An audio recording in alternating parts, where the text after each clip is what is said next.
Bom dia, mais um vídeo aí, certo, de suporte para os meus estudantes da disciplina de tópicos de localização, né, da pós-graduação em Física da UFAL, certo? Então, são vídeos bem, esses vídeos particularmente que eu estou fazendo da parte de programação, são vídeos bem introdutórios, bem básicos, direcionados para aquelas pessoas que realmente nunca programaram, que estão começando a montar esses programas aí. Então, a gente está em que parte? A gente está, nesse vídeo, trabalhando a parte de diagonalizar, certo? A matriz do modelo de Anderson dimensional. Já fiz vídeo para o caso puro, que é o caso do modelo de Bloch, onde basicamente é o Hamiltoniano de Anderson, né, com a desordem sendo igual a zero, ou seja, sem desordem, né? Na diagonal, onde tradicionalmente teria desordem, a gente colocou o potencial zero, e agora eu vou incluir agora o cálculo da desordem, tá bom? Então vou lembrar vocês que a gente precisa diagonalizar o Hamiltoniano, e depois calcular algumas funções que serão medidas importantes para a gente, tá bom? Então eu vou colocar aí na figura as funções que a gente vai calcular, a participação, definida dessa forma, a densidade estática, que é esse histograma, e uma nova função aí, é a entropia de Shannon, certo? Que é dada por essa maneira aí, é tipo somatório de P log de P, nessa linha, né? Beleza? Então essa é a definição aí. Então a gente vai agora começar a olhar o programa por partes. Então aí está a primeira parte do programa, né?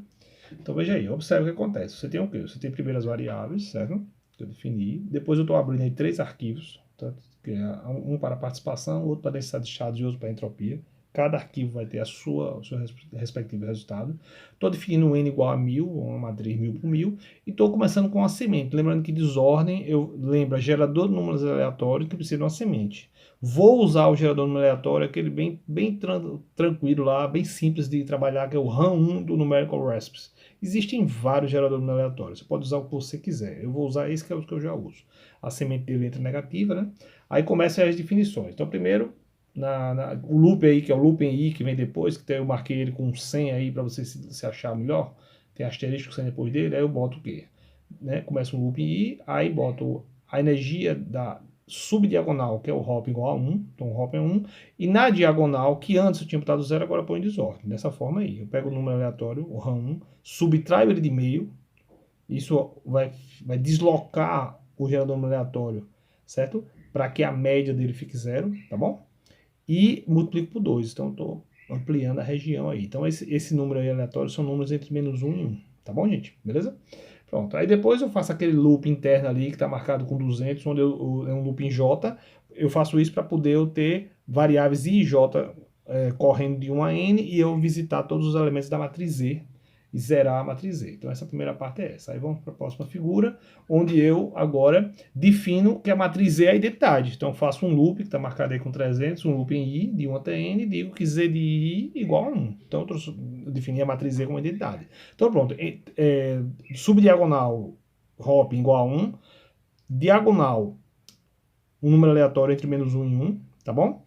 E agora definir a matriz Z como identidade, qual é a próxima etapa? Chamo aí o TQLI, chamo o TQLI, tá aí chamado na figura.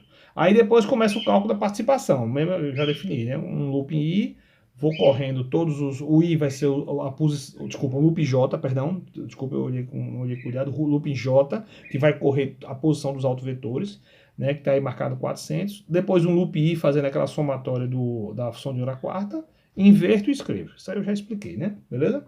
Tá bom? Essa parte aí para frente eu já expliquei. Depois vem um cálculo desse estado, que é um histograma. O que é que muda em relação aos outros vídeos? Praticamente nada. Só muda que o range de energia vai ser maior, porque agora tem um desordem. Desordem, ela vai alargar um pouco a banda de estados, certo? A banda só é de menos 2 a 2, com a energia de cinética com a 1, né? Menos 2 a 2, quando você tem um caso puro.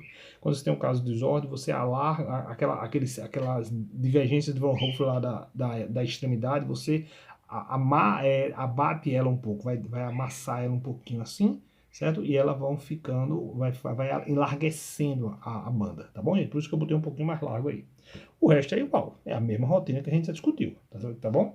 Aí, depois agora a entropia de Shannon, que é a novidade aí, né? Então, só discutir ela rapidamente. Eu começo aqui um loop em J parecido com a participação, que vai correr sobre os autoestados, é o que está marcado aí com 500. Zero uma variável, que vai ser a variável de entropia.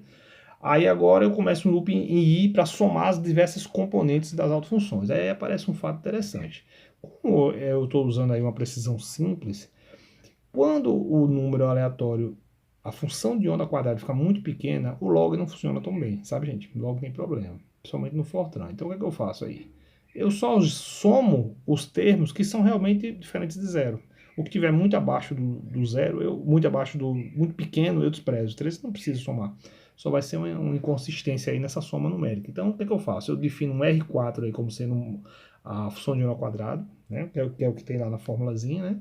E aí eu digo, ó, se esse número for maior do que 10 a menos 25, é que eu faço a soma. Aí faço a soma, tá aí a soma embaixo, né? O R3 vai receber o R4 log de R4, né? Com sinal negativo. Aí fecho o if, né? Fecho o loop de i, ou seja, somei sobre todas as componentes das autofunções. Vou agora ali no write e escrevo a autofunção, a alta energia, D de J, e a sua respectiva entropia. Tá bom? E aí fecha o loop e pronto. Aí depois tem um end, que é o fim do programa. O que é que tem depois desse end, gente? Tem a rotina do Run 1, que é o gerador aleatório. Você consegue comigo, consegue com o Numerical Recipes na internet, ou usa o gerador que você quiser. E a rotina do TQLI, que é a rotina do Numerical Recipes que a gente está usando aí. Tá bom, gente? Pronto, feito isso, eu vou mostrar alguns resultados agora, só para você ter ideia desse caso aí. Você viu que eu coloquei a semente igual a -1. Botei o tamanho do matéria da rede igual a 1000, estou fazendo uma única amostra. Então, vou mostrar um resultado aí, está na figura densidade de estados, né? Como eu te explicar, a densidade de estados agora, ela fica um pouquinho mais larga do que aquele intervalo inicial 2, menos 2, 2, por aquilo que eu falei. A desordem, ela gera uma invariância translacional na rede, e aquelas singularidades da borda da densidade de estado deixam de existir. Certo? Da borda não, do fundo e do topo, né? Ou seja, como se fossem as bordas da região, né? Então aquela singularidade deixa de existir, elas são destruídas, são achatadas, né? Se você tiver um cuidadozinho, até 2 ainda tem aquela cara de um perfil tipo U, como é a densidade de estados de um cristal. Mas a devido à desordem, ela mata as singularidades e arredonda ela, puxando ela para baixo, tá bom? Então, a outra figura é a participação. Observe que está toda bagunçada a participação, né? Por quê? Porque esse método, as altas energias não saem ordenadas. Então eu plotei do jeito que sai do coisa, certo? Não está ordenado, tá bom? Por isso que está essa coisa meio misturada. Depois a gente tem que fazer um programa para ordenar isso aí ou para fazer uma média sobre isso aí, tá bom? E o outro resultado é a entropia, também fora de ordem na energia, né? Estou plotando tanto entropia quanto participação versus a autoenergia. Observe que eu boto aqui no EX o EJ. Né? Então não sai ordenado dessa rotina, é uma rotina mais simples, tá bom? Então você tem que ou ordenar no XM Grace ou no Origin, ou fazer uma outra metodologia para calcular já a média aí, entendeu? Mas tudo bem, vamos aprender a fazer isso, depois a gente vai para essa outra etapa. Tá bom, gente? Pronto, então com isso a gente fechou aí o programa para diagonalizar o modelo de Anderson dimensional com desordem, tá bom? E para calcular as funções principais. Tá bom, gente? Muito obrigado, hein?